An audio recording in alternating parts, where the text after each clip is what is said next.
To whom should I complain?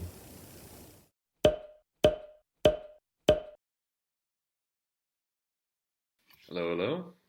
I'm Alex, and I'm going to talk a bit about Measure for Measure, and particularly the character of Isabel. I will be playing in a couple of minutes, and her monologue.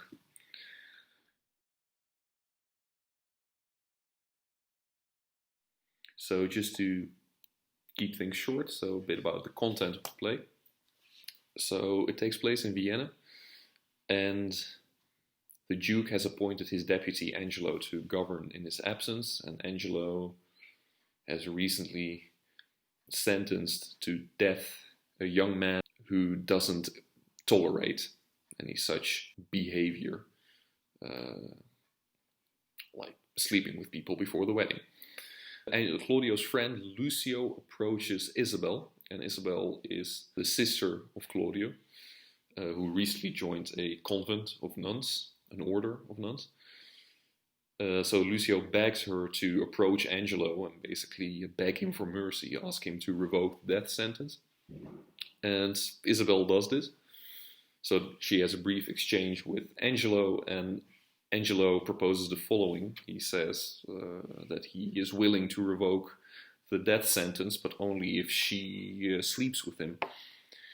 So that's obviously a very difficult choice, because she either gives up her chastity or her brother gets killed.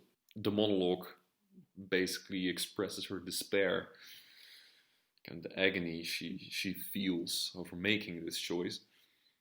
And in the end, she decides to keep her chastity. Spoiler. And with the consequence that her brother gets killed. This is a very extreme choice, a very brave and strict choice, which is in line with her moral code. The monologue is very interesting in the sense that she kind of explains her. You kind of can follow her train of thought, how she arrives at this conclusion. Important to mention about Isabel, her character. So the moment she appears in the play, where we understand that she has recently joined the convent, she says that she wishes there were a more strict restraint upon the sisterhood. So basically, she has an even more strict moral position than the convent she has just joined. That does tell you something about Isabel. But at the same time, we know that she has a certain degree of, playfulness or flexibility, because she is willing to take part in basically some sort of a playful arrangement where instead of her sleeping with Angelo, someone else, basically Angelo's former girl, Marianne, sleeps with him, while he thinks that he has actually slept with Isabel. And all this happens with the consent of Isabel.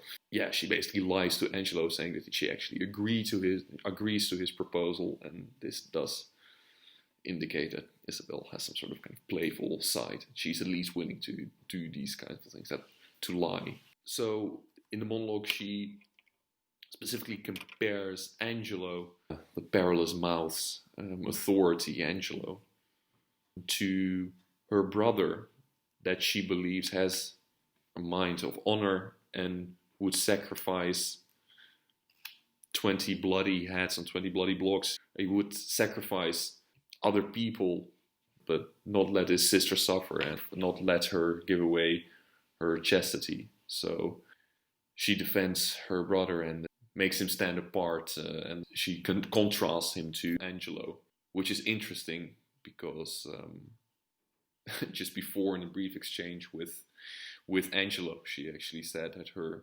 brother would show mercy and absolutely not kill anyone for some particular goal. So he would not be willing to arrange death sentence. That's not something her brother would do. So that's an interesting kind of contradiction, if I understand this correctly. And like I said, everything kind of builds up to the moment where she says, more than our brother is our chastity, where she kind of makes this decision And yeah, shortly after, she actually she faces her brother and explains her decision to him. It's also a very interesting exchange, but it's something you have to figure out yourself. Yeah, what I found interesting, the very difficult decision Isabel makes, and I find her strict moral position. Yeah, I find her an interesting character because of this. And what I'm missing in the character, I guess, is some sort of degree of playfulness, something you do find in Lucio, although he's not the most appealing character in the play, and bragging and etc. He does have some sort of he has a certain lightness. So that's what I personally noticed. So that's what I have to say, and yeah, hope you enjoy the performance.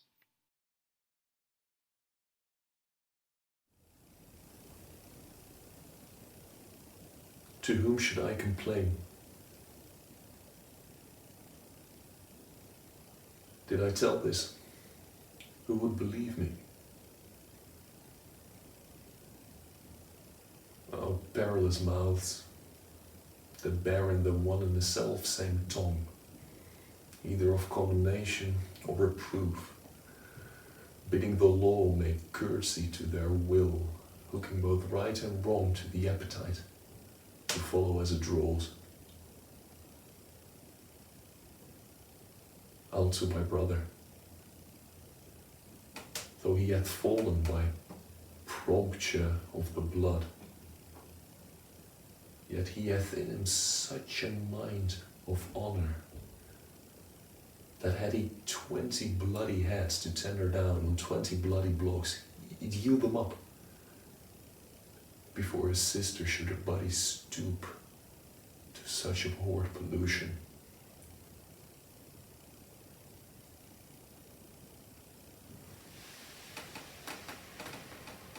Then Isabel lived chaste, and brother die.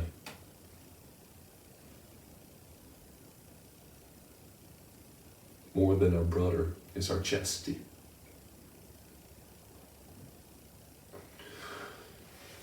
I'll tell him yet of Angelo's request, and fit his mind to death for his soul's rest.